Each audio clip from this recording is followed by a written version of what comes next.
سارے کافر اکٹھے ہو کے آ گئے تھے، حضور کے گھر کا گھیرا ڈال لیا تھا کہ آج چھوڑیں گے نہیں، لیکن حضور ان کے سروں میں خاک ڈالتے گزر گئے۔ حفاظت اللہ نے اپنے محبوب کی ہے۔ بلکہ حضرت علی المرتضیٰ کو بستر پہ لٹایا، علی میرے بستر پہ سو جاؤ، امانتیں دے کے تم بھی صبح آ جانا۔ حضرت علی بھی سو گئے، حضور کی حفاظت تو ہے ہی ہے، حضرت علی بھی سو گئے۔ جب صبح اٹھے تو انہوں نے دیکھا یہ تو علی المرتضیٰ ہے۔ اللہ اکبر، بڑے پریشان ہوئے کہ حضور کدھر گئے۔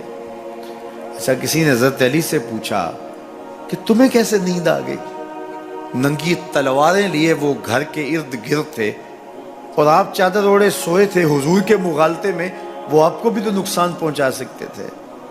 تو حضرت علی نے کہا، حضور نے کہا تھا علی میرے بستر پہ سو جاؤ، صبح اٹھنا، امانتیں دینا اور مدینے آ جانا۔ مجھے یقین تھا سوؤں گا بھی، صبح اٹھوں گا بھی، امانتیں بھی دوں گا، مدینے بھی پہنچوں گا، اس لیے کہ حضور نے فرمایا ہے۔ جب حضور نے فرما دیا ہے تو پھر ہو کے رہے گا۔ جب حضور ہجرت کرتے ہوئے جا رہے تھے نا، 100 سرخ اونٹ حضور کی گرفتاری کے لیے نام رکھا ہوا تھا۔ سراقہ بن مالک یہ حضور کو گرفتار کرنے کے لیے آگے بڑھا اور اس کی لالچ یہ تھی کہ اتنا بڑا انعام ہے، مجھے مل جائے گا، لیکن اس کی سواری گھٹنوں تک دنس جاتی ہے، معذرت کرتا ہے، پھر ارادہ بدلتا ہے، پھر یہی ہوتا ہے۔ تیسری مرتبہ بھی جب ایسا ہوا تو سمجھ گیا کہ یہ تو میرے بس کا روگ نہیں ہے۔ اب اسے پریشانی ہوئی کہ جو آج اس حالت کے اندر بھی اللہ کی اتنی تائید کے سائے تلے ہیں، تو کل جب یہ دوبارہ پلٹیں گے اور مکہ ان کے قبضے میں ہوگا تو پھر میرے ساتھ نہ جانے کیا سلوک ہوگا۔ تو کہا کہ حضور مجھے امان لکھ دیجئے۔ تو حضور نے کیا فرمایا، سراقہ تو مجھے گرفتار کرنا چاہ رہا ہے، میں تیرے ہاتھ میں کسریٰ کے کنگن دیکھ رہا، میں تیرے ہاتھ میں کسریٰ کے، اس وقت کی سپر طاقت تھی کسریٰ، تو فرمایا میں تیرے ہاتھوں میں کسریٰ کے کنگن دیکھ رہا ہوں۔ تو حضور سے انہوں نے باقاعدہ امان لکھوا لی۔ اللہ اکبر۔ حضرت عمر کا زمانہ ہے، ایک جنگ میں حضرت سراقہ بن مالک بھی تھے، تو کافر قلعہ بند ہو گئے، اور یہ جب ان کے اوپر حملہ آور ہوتے ہیں تو وہ اندر سے پتھر پھینکتے ہیں، فصیل عبور نہیں کی جاتی۔ تو سراقہ بن مالک کہنے لگے کہ مجھے آپ منجنیق میں ڈال کر کے ان کے قلعے کے اندر پھینک دو اور میں اندر سے جا کے دروازہ کھول دوں گا، تو پھر تم آ جانا۔ تو لوگوں نے کہا سراقہ کیا بول رہے ہو؟ وہ بڑی غلیل کی طرح منجنیق ہوتی ہے، کہا اس میں ڈال کے تجھے پھینکیں گے، جب تو گرے گا تیری ہڈیاں باقی نہیں بچیں گی، پھر وہ تلواریں لیے کھڑے ہیں تجھے زندہ چھوڑیں گے۔ تو حضرت سراقہ نے کہا مجھے کچھ نہیں ہوگا، اس لیے کہ حضور نے کہا تھا تیرے ہاتھوں میں کسریٰ کے کنگن دیکھ رہا ہوں، ابھی تک کنگن نہیں آئے، جب تک کنگن نہیں آتے موت آ ہی نہیں سکتی ہے۔ یہ یقین تھا ان کا، یہ اذعان تھا ان کا۔ تو حضور کی حفاظت اللہ نے اپنے ذمہ کرم پہ لی ہے۔ سوال یہ ہے کہ باقی بھی اللہ کے سچے نبی ہیں، ان کی حفاظت اللہ نے اپنے ذمہ کرم پہ کیوں نہیں لی، اور حضور کی حفاظت اپنے ذمہ کرم پہ کیوں لی؟ باقی بھی کتابیں اللہ کی سچی منزل من اللہ کتابیں ہیں، ان میں تحریف راپ آ گئی، لیکن قرآن مجید کی حفاظت اللہ نے اپنے ذمہ کرم پہ لی۔ کیوں؟ تو اس کا جواب یہ ہے کہ اگر کوئی نبی شہید ہو جاتا ہے تو نیا نبی آنے والا ہے، اس کی جگہ کو پر کر دے گا۔ اگر کسی کتاب میں تحریف راپ آ جاتی ہے تو کوئی بات نہیں، نئی کتاب نازل ہونے والی ہے۔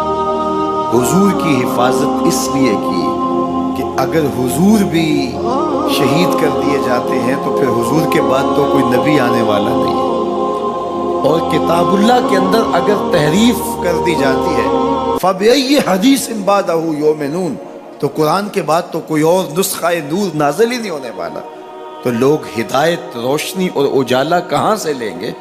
اس لیے اس کتاب کو بھی باقی رکھا گیا اور مصطفیٰ کی بھی حفاظت فرمائی گئی۔ حضور کے آنے کے بعد اتمام دین ہو گیا۔ انا خاتم النبیین لا نبی بعدی، میں آخری نبی ہوں، میرے بعد کوئی نبی نہیں ہوگا۔ اور میں نے عرض کیا 100 آیات قرآنیہ، 210 احادیث اور صحابہ، تابعین، ائمہ اور بزرگوں کے ہزارہ اقوال اس میں موجود ہیں۔ سبحان الذی اسری بعبدہ، جس نے اپنے بندے کو سیر کرائی، من المسجد الحرام الی المسجد الاقصی، اللہ اکبر، مسجد حرام سے مسجد اقصی تک۔ مسجد حرام سے اس سفر کا آغاز ہوا ہے۔ ام ہانی کے گھر میں حضور استراحت کر رہے تھے، دروازہ اندر سے بند کیا ہوا تھا، اور جبریل امین کو حکم ہوتا ہے میرے محبوب کو سر عرش لے کے آؤ۔ تو جبریل حاضر خدمت ہوئے تو دروازہ بند پایا، عرض گزار ہوئے مالک کیا کروں؟ کہا کہ تو نے دروازے کو دستک نہیں دینی کہ میرا محبوب تیرے لیے اٹھ کے دروازہ کھولے۔ اللہ اکبر، تو مالک کیا کروں؟ کہا چھت سے سوراخ کرو، اور جبریل نے چھت سے سوراخ کیا اور وہاں سے سمٹ کے حضور کے قدموں میں آ بیٹھے۔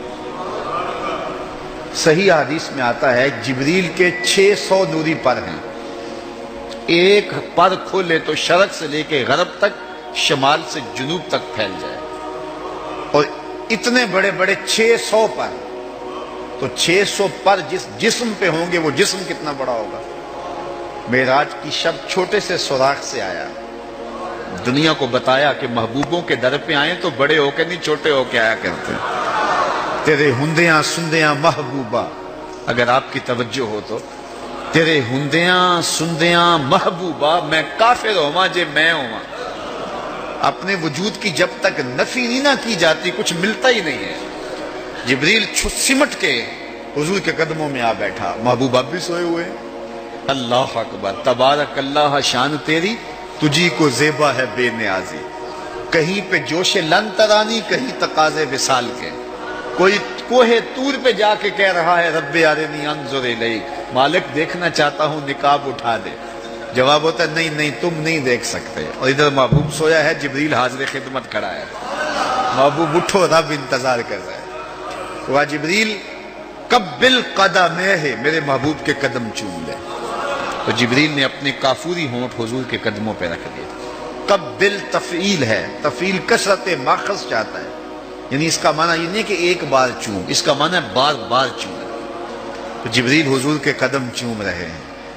بشرط چادر تان کے ستا، نور چمے پہ تلیاں، بشرط چادر تان کے ستا، نور چمے پہ تلیاں، جس دی خاطر سجیاں ہویاں نے عرش بری دیاں گلیاں۔